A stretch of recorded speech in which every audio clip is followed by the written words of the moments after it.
Hi. Hello. Can you just tell us, before the match against the All Blacks, when was the last time you actually played a rugby match? And obviously, the pros and cons, I mean, presumably you feel quite rested, but then how hard is it to get back into that sort of full match sharpness after a long break? I think the last game was on the 20th of May in the Japanese top league, if I'm correct. But yeah, our training has been very intense in the 6-week block that we had before even the first match against Australia, which most of us didn't play before we played the All Blacks. But yeah, to play a match again, it's a different intensity. We obviously train very intense, but I think with the contact involved and hitting rucks and scrumming and lineouts and always being on the move, I think you can only get match fitness from playing matches. So that was always the challenge. And I think in the first 20 minutes against All Blacks, it really stood out. I felt we were quite strong start in the second half. So yeah, hopefully, well, not hopefully, I know we'll have a much better start this weekend, and we'll bring a lot more energy than what we did in those first 20 minutes against All Blacks. Trevor, it's been a while since you've been in the match tray 3, I think since Argentina last year in Argentina.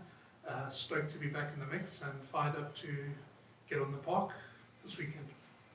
Yes, definitely. Yeah, it's been a while since I've won the jersey again, but yeah, very much stoked. It's very excited. It's going to be a tough challenge, and in all fairness, in this environment and squad, there's so many great players, and the competition is really at a high level. So you need to bring your best every time. So when you're not in the match 23, you just work as hard as you can, and when eventually you get your chance, you try and use the opportunity. So yeah, very much excited. I know it's going to be a very tough game, and yeah, when playing against Argentina is very physical, scrum wise and line out, and it's a game where you need to man up. So I'm excited to get a chance and to be able to represent the country again. Trevor, how do you enjoy playing in France, and how does rugby really compare to or differ from what you experienced back home playing Super Rugby? Yeah, French rugby is definitely has evolved and has changed. Back in the day when I used to hear French rugby, it was just a slow and physical game that they played. But in my experience lately, it is actually just as quick, not 100, maybe 80% as quick as what Super Rugby used to be, but the physicality is definitely second to none. So it is a very tough league to play in, and my experience, actually the teams that hit you the hardest in the top 14 are the teams that are number 14 and 13. So you don't just go away and think it's just gonna happen. That's where you take the biggest shots. So it's a tough league, but I've learned to embrace it. In the beginning it was tough, but I'm starting to enjoy it very well now. Trevor, it's interesting that you mentioned that, because it's almost like you can prime yourself for World Cup group as well. Like you just said, it's the middle of the log, teams that are actually prove the toughest, and it's pretty much the same in your World Cup group, with the Tongans and those guys. Yeah, I think if you ask me, going into a World Cup, I don't really think there's a weak team there. Everyone is there because they've qualified and they've been in the rankings, and teams like Tonga, people might think maybe they're in the lower ranks, but it can be very brutal, and I think most people have seen those who have managed to play against them. It's actually very tough. Where when you come across obviously top tier nations, there's a little bit more of trying to put each other in a trap or luring each other into doing certain things. where those teams will just man up physically, and even if you do manage to beat them on the day, it hurts after. Just a quick follow-up, Trevor. One of your memorable moments this season in France was a 40-meter break against God, where you actually sidestepped the fullback as well. If you were given a gap in the World Cup, would you run and try sidestep again? I think I will play what I see, and I think at the Springboks, the guys like Dukes, the guys like Chizzy, they will be there for the support. So as quickly as the moment I break the line, I'll start looking left and right because I know I'll get caught. So I'll just try and look for guys like Damian and them who can and give them the ball and let them do what they're good at.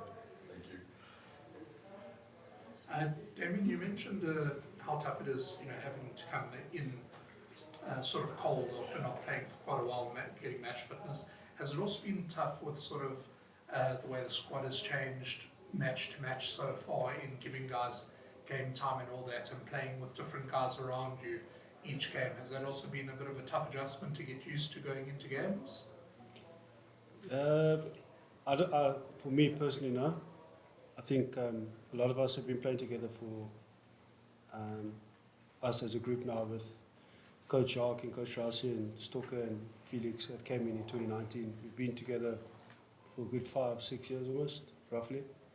And a lot of the playing group has been quite similar. Obviously, there's been guys that have retired, and unfortunately, guys miss out along the way as well. But us as a playing group, I know we do play a lot of games as certain combinations, but even in training, we do tend to swap around and get a good feel for each other.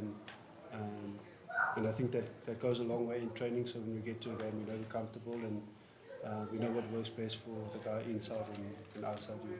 And sorry, just to follow up there, sorry, Ken. Playing with Marnie and Grant inside you this weekend, it's quite a new and exciting combination. You're looking forward to linking up with them? Yeah, it's going to be very exciting. Obviously, playing rugby in Japan and watching the URC a lot, and watching how they play in the URC, it's obviously electric, and they're both not just dynamic but extremely fast players in the field. So and highly skillful. So I'm looking forward to that.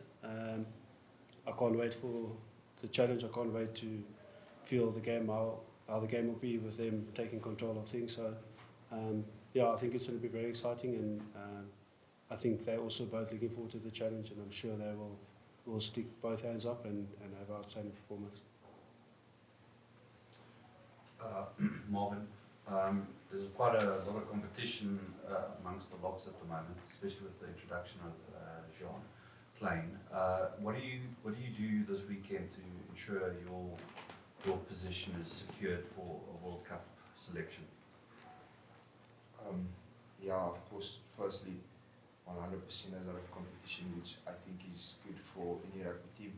A lot of guys played more than 50 games. JK has played, everyone knows, for the national team in Ireland. So we push each other every day in training, like what Trevor mentioned earlier. The level of competition amongst, I think, in many positions is high. For me, I don't want to think about trying to secure for myself a place. I think that's dangerous. That's not what rugby is about. Rugby is about a team.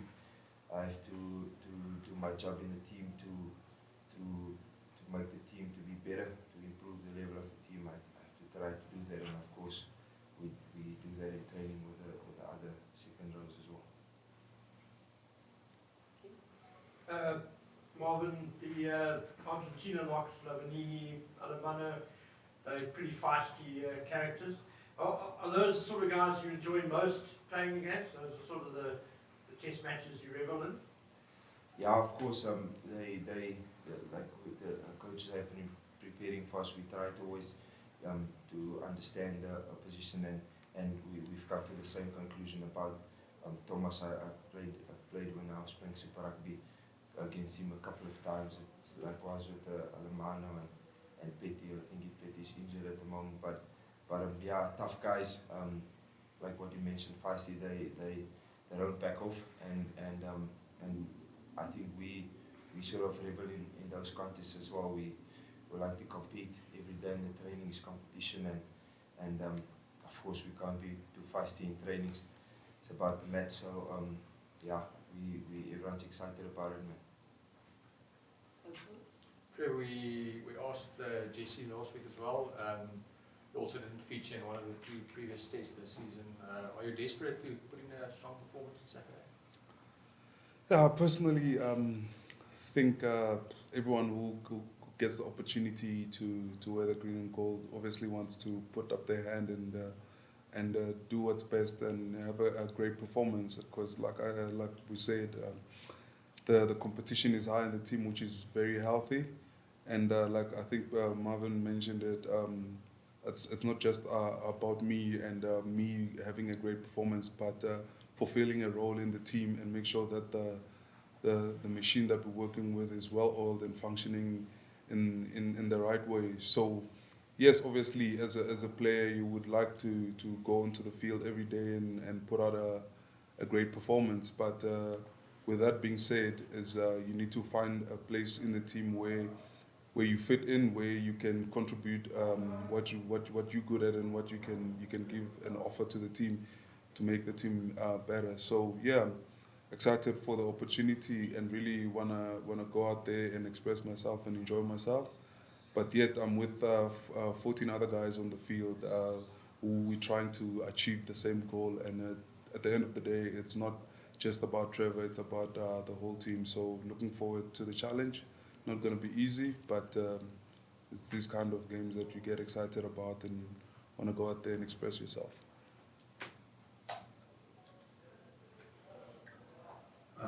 Damian, can you just take us through the process that the management is putting you guys under? Because we spoke to Jock and he said that they are trying to get you guys as much on peak form for the World Cup as possible. So will you take us through the process?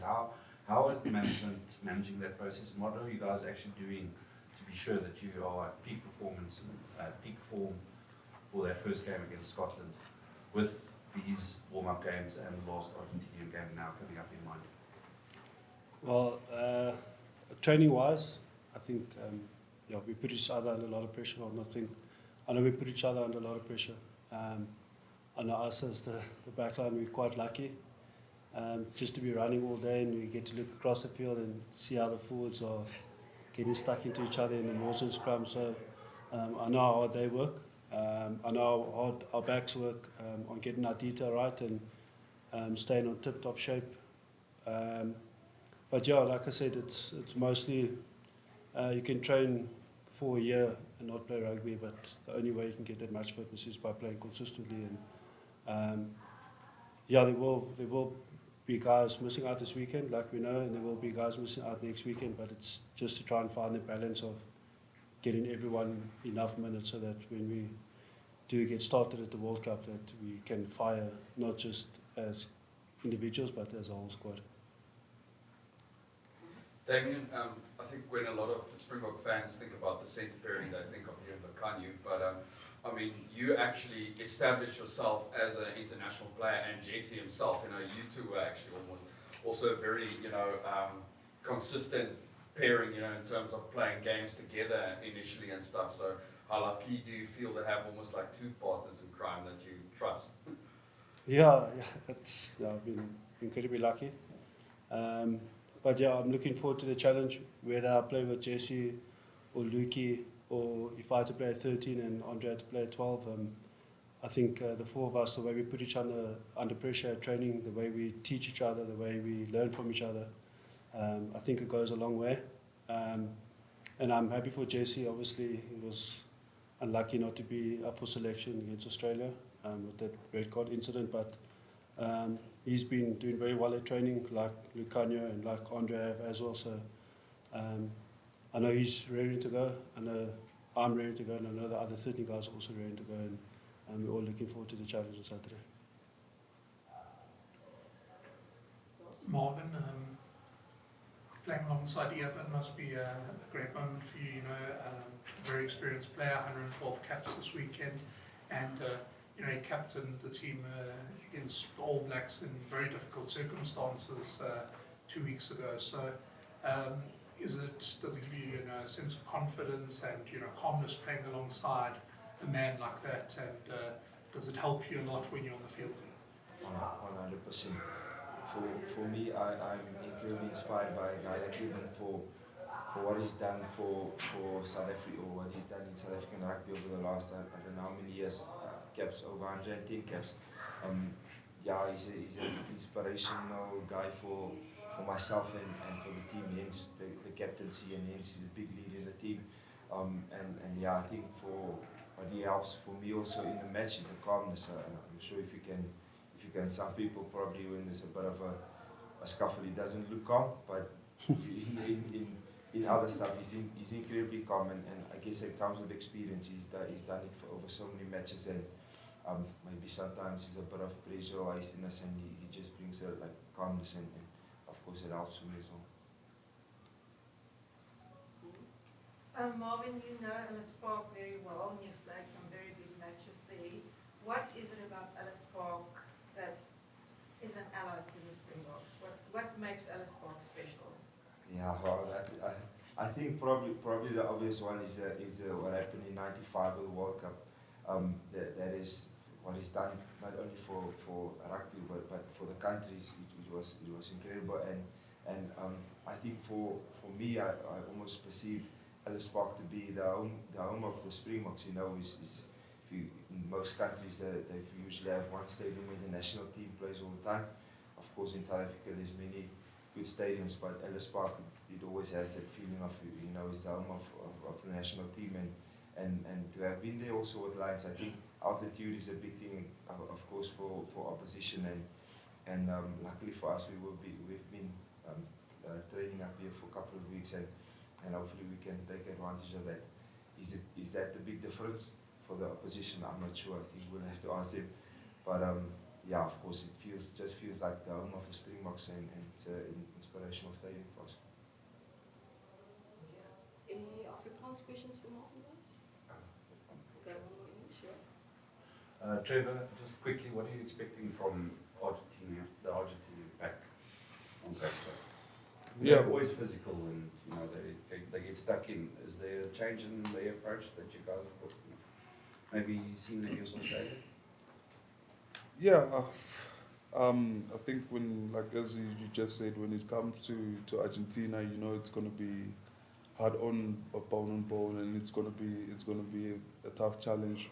But I think they've come a long way from just being Argentina that just wants to go physical, and they've got a few moves that they have now in the lineouts that keep you thinking, and the way they scrummaging, and we all know that they've always it was always one aspect of the game that they actually really enjoy, and they can, if you're not aware or not ready, they can put you under immense pressure. And yeah, so for us as well, we definitely know that you can't, they are no slouch. They're not just gonna go away. They're gonna keep coming the whole day. It doesn't matter how much you dominate them. They don't give up. They don't go away. Even if you dominate them in the first hit in the scrum, if you think you've got it, they'll come back at you and it will bite you. So it's a very physical pack, a very forward orientated. They enjoy putting their head in the dark places where most people don't really like being. So I think that's the most difficult part of playing them, because when you play other teams, if you keep imposing yourself physically, sometimes they go away. But a team like Argentina, especially in the pack, they've got some real inspirational players. Some players who've played many caps, the big dogs who knows the dark arts of the game. So that's going to be the big challenge for us, and to make sure that we try and apply as much pressure as possible, whether it's scrum time or mauling or rocks and all those kind of things.